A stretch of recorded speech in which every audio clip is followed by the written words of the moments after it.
is the Vintage RPG Podcast, your source for the best in classic and contemporary RPGs. With your hosts, Hambone and Stu.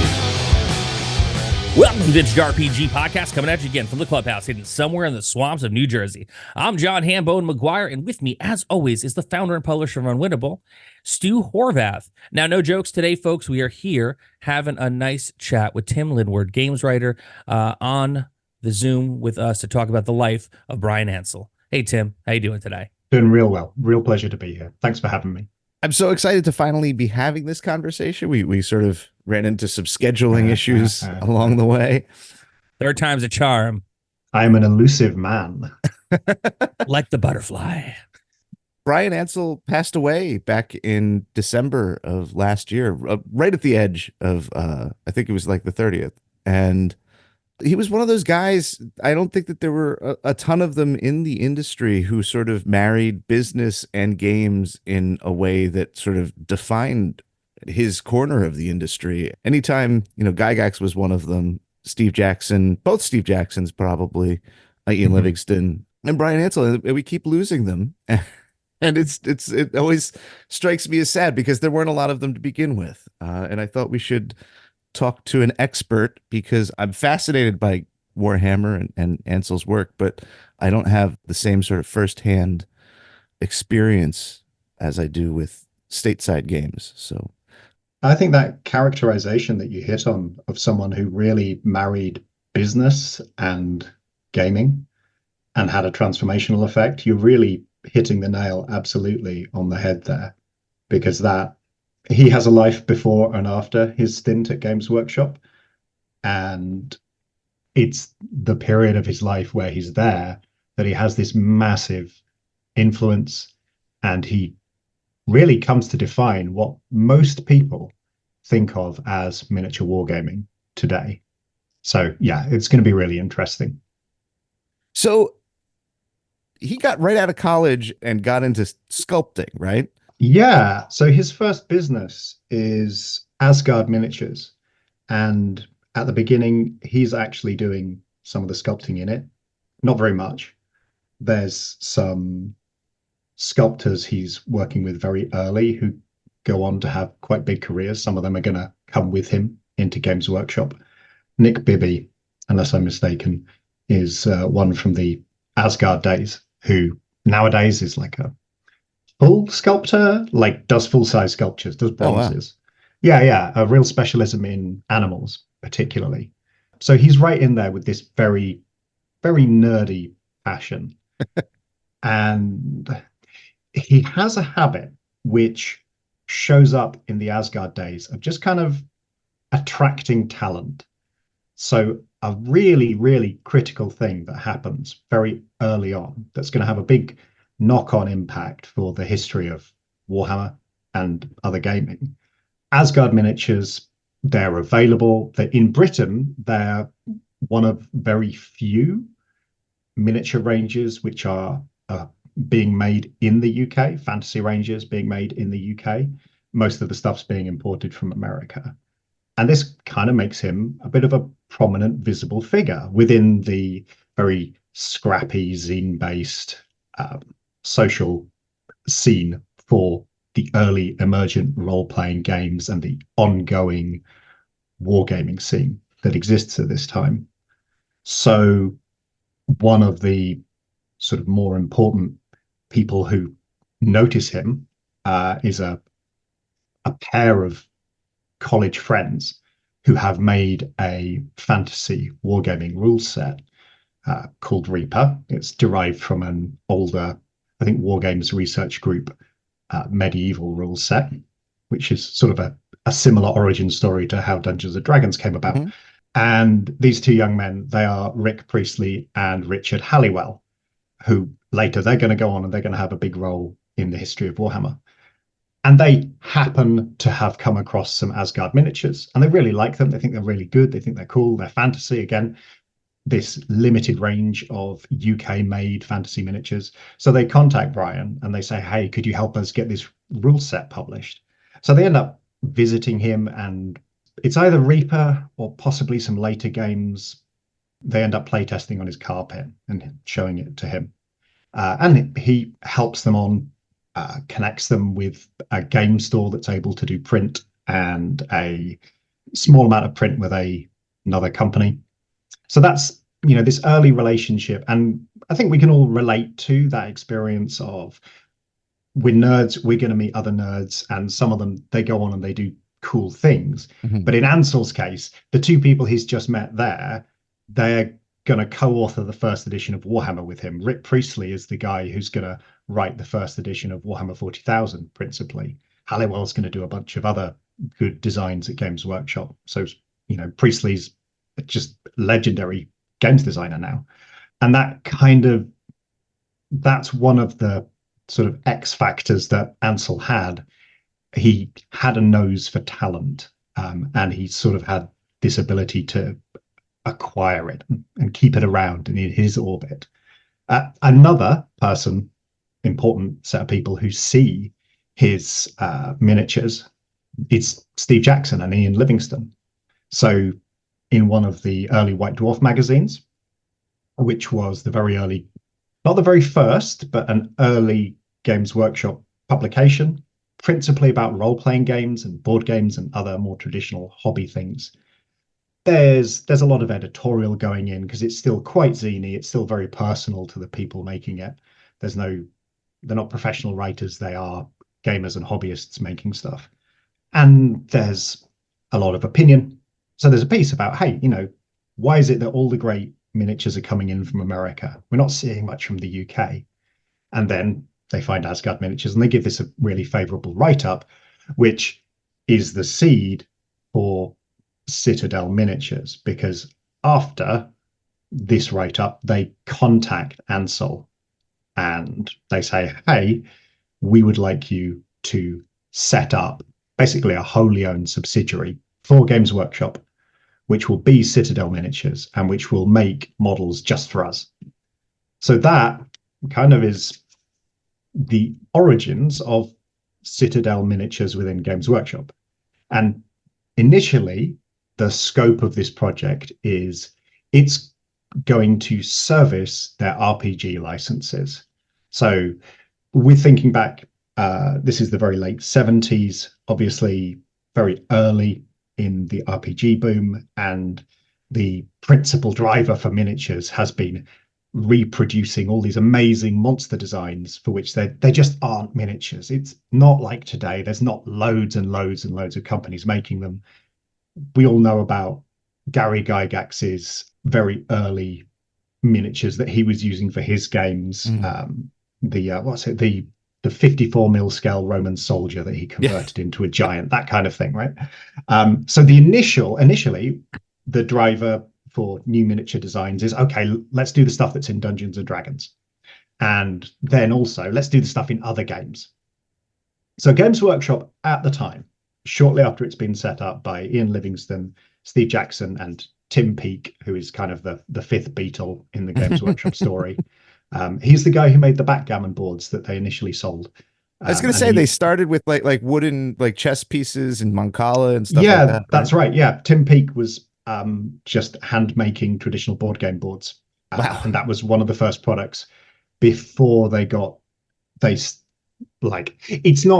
very reductive to say that Games Workshop's big growth came when they secured the distribution license in Europe for Dungeons and Dragons, but it really helped. It really helped. Like early D&D was more or less a license to print money, and this leads to Games Workshop being able to, they've got this amazing product that they're selling into independent hobby stores across Europe.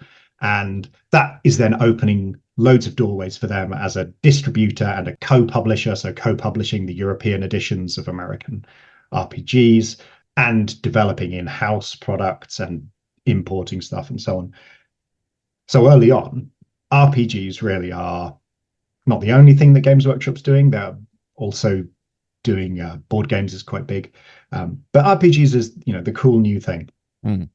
And this is what they want Citadel Miniatures for. They want to be able to make cool models that are gonna be better than Ral Parser, making Dungeons and Dragons models under license. They're going to be making Elric of Melniboné models and 2000 AD models and all these other licensed miniatures. Might have got my timeline on some of those a little bit squiffy, like exactly which point they're doing which models for which license. And that's the original purpose of Citadel.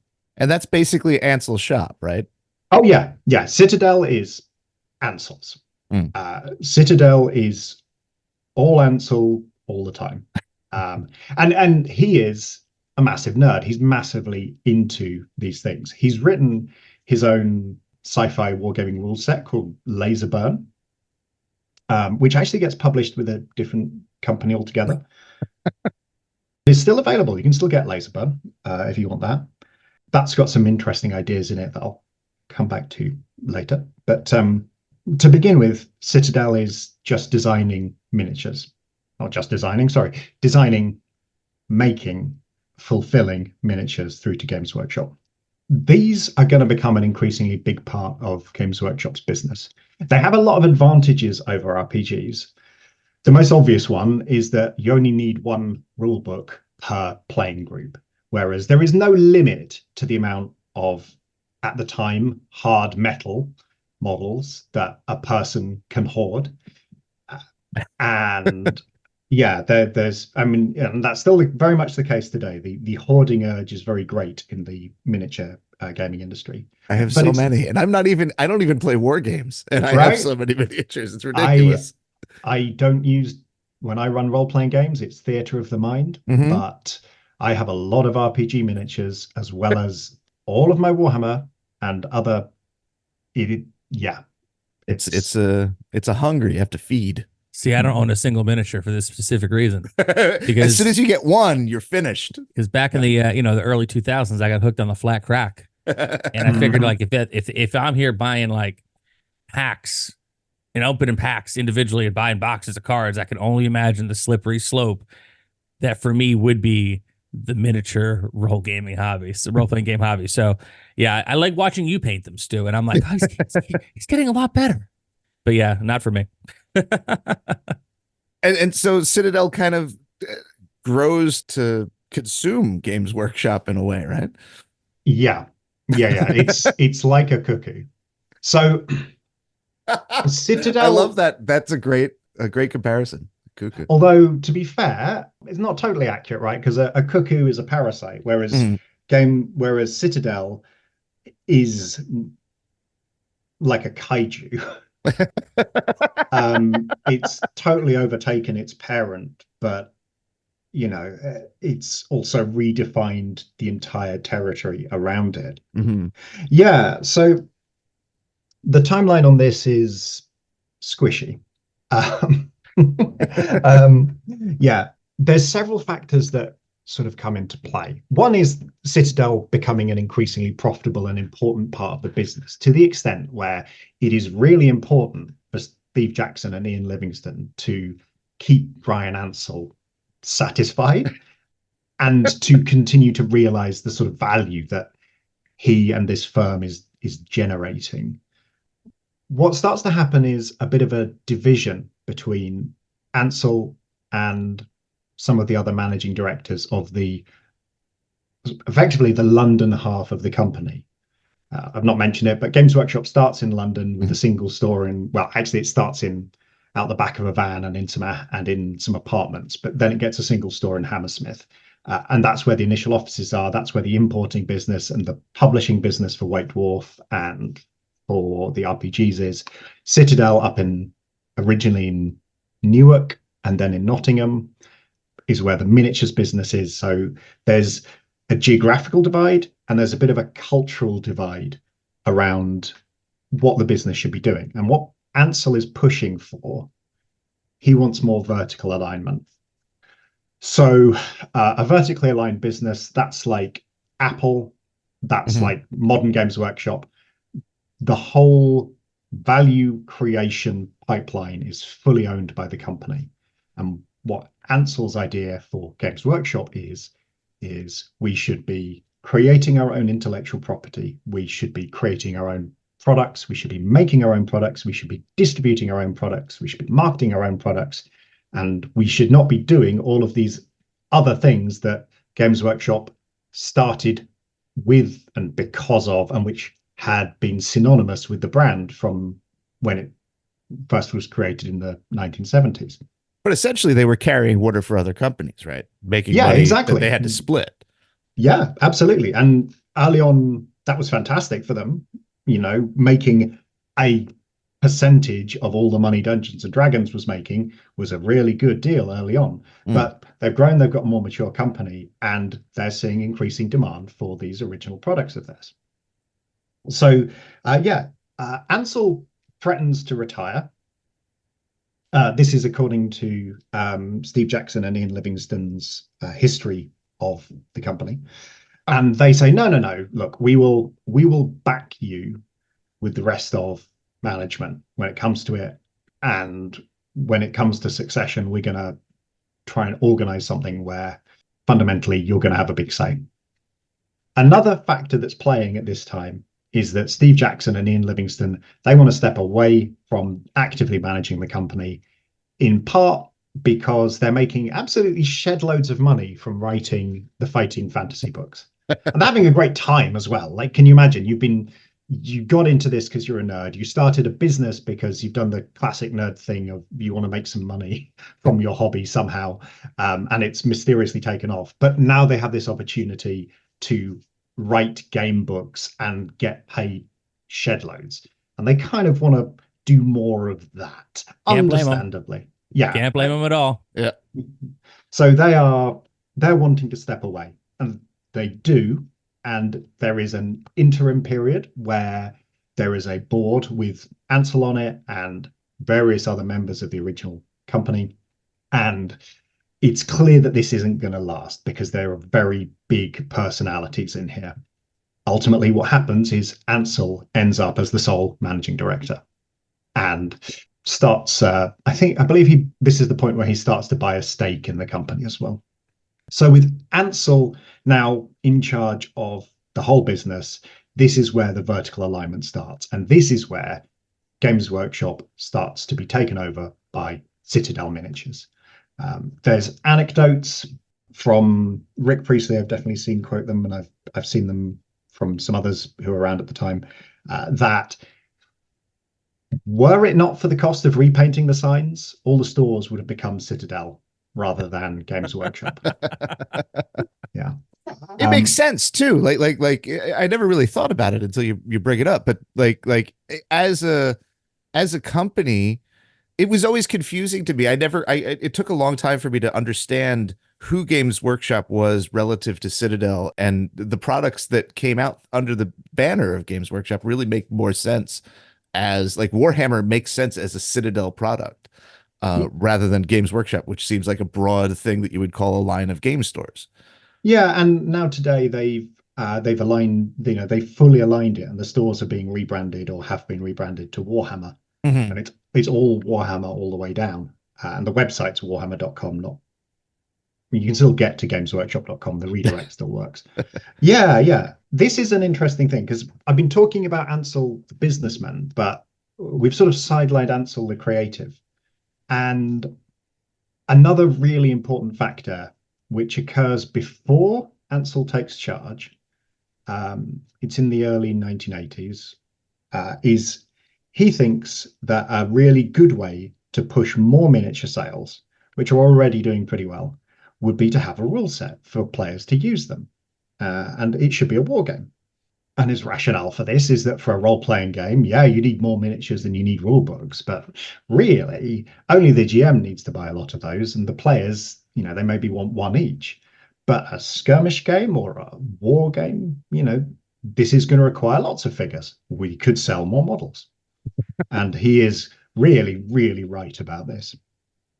With this idea, and with some ideas of his own about what the setting and themes of the world should be, he talks to Richard Halliwell, previously mentioned, who is working for Games Workshop. At the very early days, it was a very small business, so I think there was a lot of sort of cross-working between jobs. I believe Halliwell was a caster, at the time, a miniatures caster. So he gets Halliwell, who he knows already has written a miniature rule set before, and it was a pretty good one as these things go, to start producing this rule book.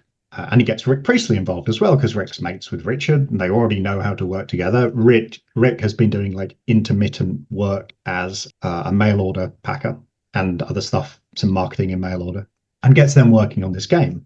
And about his only stipulations for it are, one, it's kind of got to include his ideas about what's cool, which is one source of all the Michael Moorcock that appears in this. And two, it's got to use six-sided dice, because every kid's got a Monopoly set, so they've got some six-sided dice, so no worries about that.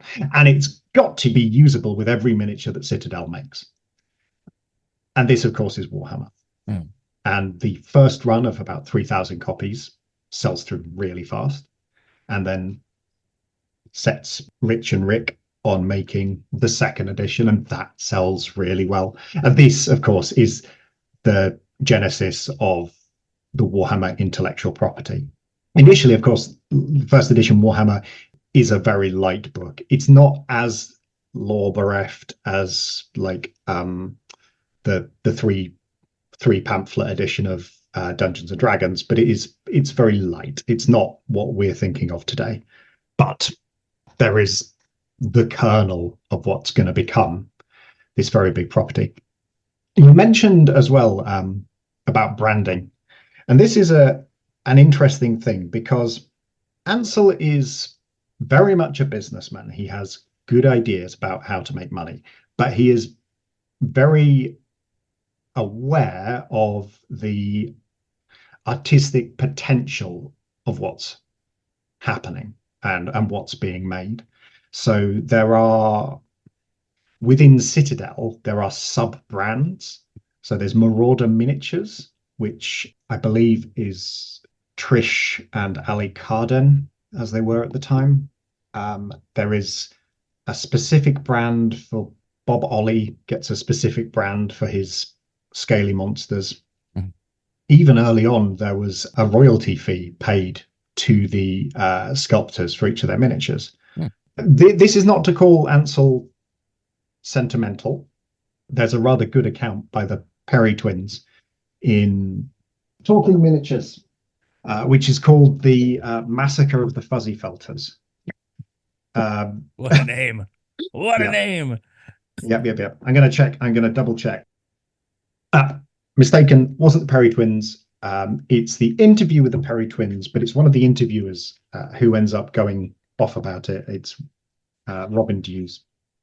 So the Fuzzy Felt Massacre, we sort of need to describe a little bit about the reprographic technology at the time.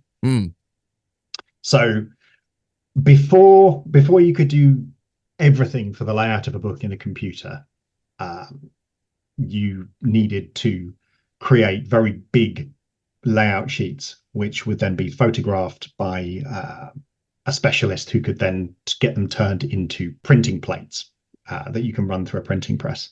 So before computers are able to do all this for you. Now, computers can do a little bit of this. They're really good for laying out text, and you're able to print out your text boxes and stick them down, but they can't do any sort of layout, can't do any sort of page design, can't put in the spaces where you're going to have pieces of art. And the job of taking these printouts of text and laying everything out and putting in all the lines and margins and so on was a specialist graphics job. But because essentially you were pasting up things, it was apparently in the Games Workshop studios called fuzzy felting, the people doing it were the fuzzy felters, which was a very old toy which involved pieces of felt that you could put on a felt board, and then they'd stick a little bit thanks to static electricity. Yeah. Post-war Britain, not exciting. But yeah, so there's this whole class of people doing this type of pre-production reprographics, graphic design work. And then early Apple Macs arrive, and they are able to lay out a sheet of paper, and you can put the text in, and you can put lines in, and you can put boxes in for where your art's going to go. You can't put the art in yet, my God, no, but you can you can put in a box where you're going to put a piece of art. And Ansell goes, oh, we don't need the fuzzy felters anymore. And he is correct in this. He has correctly identified that this automation is going to completely make this job redundant. And he acts on this very fast and without much compassion, as far as I interpret the report that is given of it. He lays off all of the fuzzy felters really quick. They're just gone. So not a sentimental man when it came to business. But there is this almost paradoxical side to him, that he is very invested in the idea of creatives and the power of creative people. He tried to keep a bit of a firewall between the design teams who are making miniatures and later games and those kind of things, and the money people and the production people who are turning that into product, which is a little bit sort of charmingly superstitious, right? That you're going to somehow pollute these creatives who, they're hairy Midlanders, well, not just Midlanders, they're hairy Brits. They're not delicate sorts for the most part anyway. And there's other creative aspects of the business where he has an influence. So the Warhammer fiction line, Ansell is a big factor in the very early Warhammer books, not because he knows how to make money out of fiction. He really doesn't. No one at Games Workshop at that stage knows how. They bring on a specialist editor to try and attract really pretty good genre fiction writers. And the best one that they land, actually, not best, that's not fair, but the most famous one that they land is Kim Newman, who writes for them under the name of Jack Yeovil. I was going to say he used a pseudonym, right? Yeah. There's quite a few who write under pseudonyms. Ian Miller, who not so well known nowadays, but in the 90s was pretty big, but in the 80s as well. They briefly contact, I think Charles Stross writes one short story. Terry Pratchett's contacted, and ultimately thinks it's jolly, but thinks they take it a bit too seriously.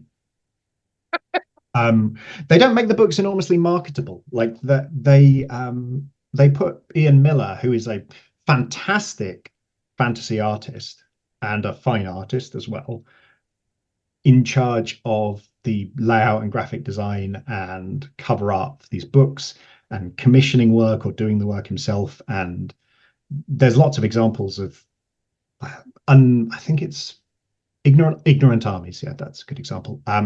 Which is a short story anthology, but it has illustration pages in it, which adds loads to the cost.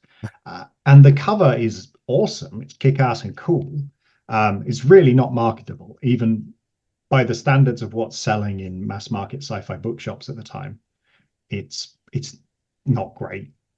They don't really achieve route to market with these books. But this part of the business exists principally because Ansell kind of thinks they should have it. The intellectual properties that they're building and the science fiction world that they're realizing, or fantasy worlds that they're realizing as well, they kind of deserve it. They warrant it. This will reify them. And the books now sort of fly in the face of convention too, right? The Horus Heresy is 64 volumes. They're all north of 500 pages, unmarketable in a different way, but because they're such a behemoth, they can kind of still make it work. That one, that's a whole separate conversation about the Horus Heresy. That's a whole separate kettle of fish. We'll have you back on for that. Oh, maybe, yeah. Yeah, for sure. Yeah, so I've been bouncing around sort of within the timeline because Warhammer Books is sort of towards the end of Ansell's stint. There's other, oh gosh, Warhammer Records, my God. There was a record label? Briefly. Oh my God. Wow. Ansell, again, this is kind of quotes from other people, but Ansell thought that the design studio should be a cool place, should be a creative, arty space. And they managed to get visits from Brian May, guitarist of Queen, because his son was into Warhammer. or some sort of miniatures anyway. Mm. And Guar. So I don't know if you know. Yeah, you know Guar? We're Absolutely. very familiar with Guar. Yeah, so Guar visit. Like, what's going on? I can only imagine what it must have been like in this one of the various Nottingham industrial units that the Citadel studios were in at various points, with these rooms with sculptors with cramped tables absolutely covered with miniatures, and then frigging Guar coming through. Wonderful. But yeah, there is a Warhammer record label, again towards the end of Ansell's stint, which is like a potassium flare in terms of how brief it is. D-Rock, I think, is probably the most famous band of any. It didn't result in very much. You'd think there'd be kind of crossovers or like licensed Warhammer themed stuff, but it was just a little record label that existed briefly. So strange. Yeah, right. The point being, I suppose, just that he had very broad creative interests and was willing to entertain them, while this company was kind of figuring out exactly what it might mean to make your strategy based on one integral intellectual property, or two integral intellectual properties. And of course, the biggest one of those is Warhammer 40,000.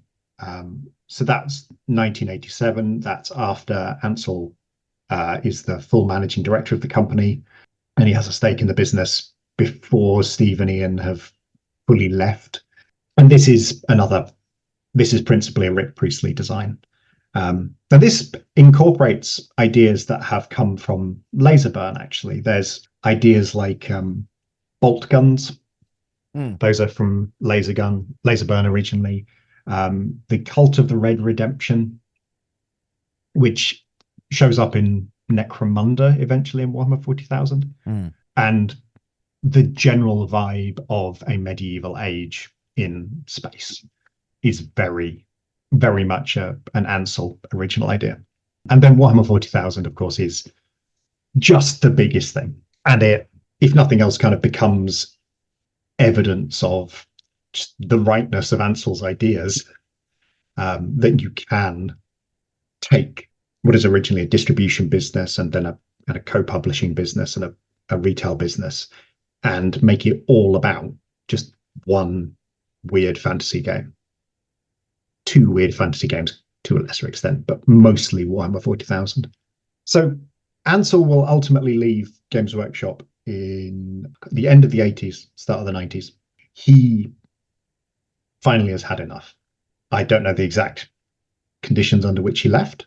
There are stories about him leaving with all the display models that were used for White Dwarf photography, because a lot of them were his personal property, rather than, yeah. They had the wonderful Instagram account that showed off a lot of them. Ansell's Attic. Yeah. I mean, he absolutely was a massive miniatures nerd. He'd set up, just as a side thing, another miniatures company called Wargames Foundry. In fact, he set it up to give his retired father something to do. His dad was oh, that's so nice. Yeah, it's kind of it's that's a nice thing. Hey Dad, just here's a miniatures business, manage that. Among the things he did was transfer molds that, when they left the Citadel range, molds and master miniatures were sold on to Wargames Foundry, the new business. So there's actually a lot of pre-Warhammer miniatures that you can still buy from Wargames Foundry. So he left Games Workshop in the 90s and managed Wargames Foundry to the end of his days, ultimately. He remained connected with the community. So over the last few years, particularly, there's been something called Bring Out Your Lead, which is the Old Hammer convention, which took place in the Ansell estate. It's not quite accurate, but it's an old farm estate which has been gradually renovated by the Ansells into a nicer home, and I believe Foundry has done business from there at least some of the time, and to host this convention where loads of people have come through, and they play really old games with really old miniatures. Yeah. So yeah, he was a character. And he had this massive transformative influence on that company, and through it, the whole industry. It really, his I don't want to say his vision, but you said earlier he collected people, and it was like their collective vision from like 84 to 91. He directed the Warhammer that lived in my brain before I really understood what Warhammer was. And it's everything else after he leaves kind of pales in comparison for me. I'm like a hard stop with Realm of Chaos. And after that, it's just like it doesn't have the same spark. Something goes out of the company for me. Becomes more of a company and less of a venue for my fantasies. Yeah, well, he is this really interesting transitional figure. He is a businessman, and he has good business ideas, and he is a nerd from the ground up. You know, these two things, they don't always gel. They do result in failed experiments, but they also result in stuff like Realm of Chaos, which is, you know, one of the most amazing pieces of naive heavy metal art, let alone also a role-playing book and also a war games book. Ansell is not there for the debt-backed buyout, which Tom Kirby leads, and then the initial public offering. Ansell sells out his shares, and he's no part of that. And Ansell did a lot to make Warhammer more inviting and to make the stores better merchandise, more welcoming, less troll den. But he doesn't go, but he doesn't go the full hog. And if you were like me, a kid in the 90s going to a Games Workshop, and you saw, the red era, staff in red shirts and very nice, spacious, lots of light, glass windows, that's all after Ansell. That's the full transformation. And, that is the foundation of the modern business. I still think loads of, really exciting stuff has happened in and around the franchises since then, but it's not punk anymore. It's people doing stuff with what earlier creatives have done. I haven't even mentioned like how much he involved John Blanche and stuff. Oh gosh, yeah, had we overlooked John Blanche? Yeah, I mean, well, there's no like particular story about Ansell like discovering John Blanche out of nowhere. I think he was already working with Games Workshop when Ansell got involved. But Ansell puts him on projects and puts him in charge of things, and that has massive results. I mean, the whole look of that whole era is literally directed by Blanche. Yeah. So when Ansell passed away, almost immediately, all my social feeds had a very specific picture of him with a mustache and a mullet. Do you know when that was from? Because I've been picturing it in the back of my head while you've been talking, and he's had it the entire time. His entire career, he's looked like that gas station heavy metal dude. That would be will it be the late 80s? It'll be the late 80s, because he's got a Warhammer army, so it's after Warhammer 3rd edition. Might even be Warhammer 4th edition. No, it'll be Warhammer. Yeah, that's Warhammer 3rd edition, and he's still in the company. So like that'll be about 88. It's from an episode. It's from a particular White Dwarf, and then that I think it appeared in an interview with him on the Realm of Chaos blog, and that's probably where it spread across the internet. Yeah, and like that kind of goes to like the character of the company at the time, right? Like, that's the guy. He's got a mullet. It's only half of the guy. True. Because he is also, the guy who massacred the Fuzzy Felters, and the guy who did a vertical alignment of the value production supply chain in the company. He's not just a romantic creative figure who's really obsessed with heavy metal and Michael Moorcock and 2000 AD and all these other things. He's also a serious businessman who knows how to get results out of creatives. Do you think that there's a fundamental connection between the kind of brain that plays war games for fun and prowess at business organization and marketing, that kind of thing? I've definitely met people for whom that's true. I'm not one of those people. Oh God, no. Well, there's the other end of Wargamers as well, where it's beer, pretzels, pushing big blocks of models around on a table, which is definitely where I am, right? Yeah, it can go hand in hand. I mean, Tom Kirby, who is the next MD after Bryan Ansell, actually worked at TSR UK. He's got he's got an author title on an early Dungeons and Dragons module. So he's not a creative nerd as well, but not quite on the same scale as Ansell was.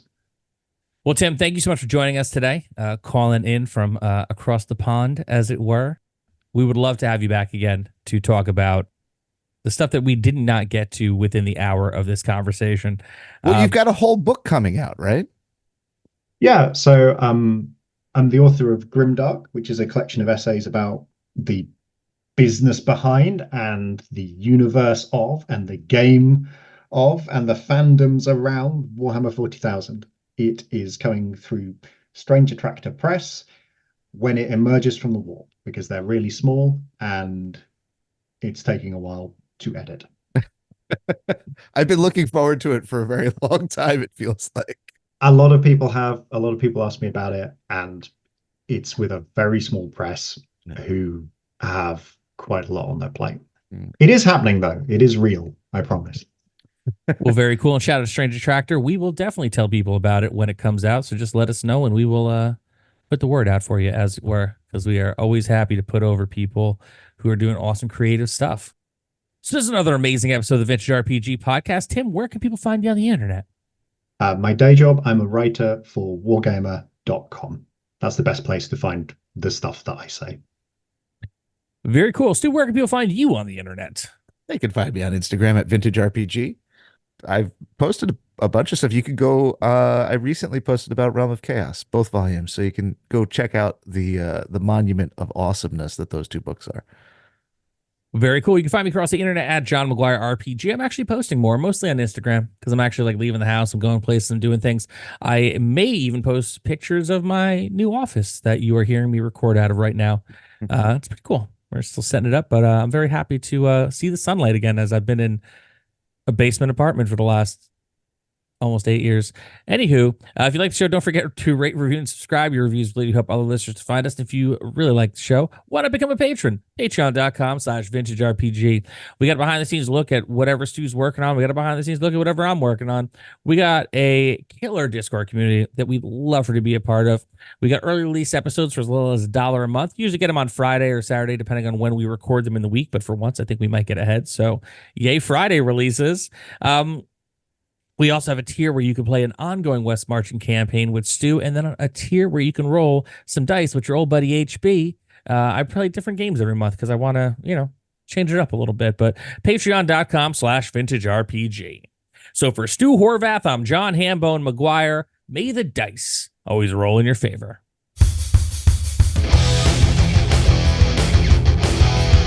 Thanks for listening. Don't forget to like, review, and subscribe to the podcast. Every review helps other listeners to find us. The Vintage RPG Podcast is a ham-fisted production. Music by Dega West. Art by Schaefer Brown. If you like the podcast, you should also consider becoming a patron at patreon.com.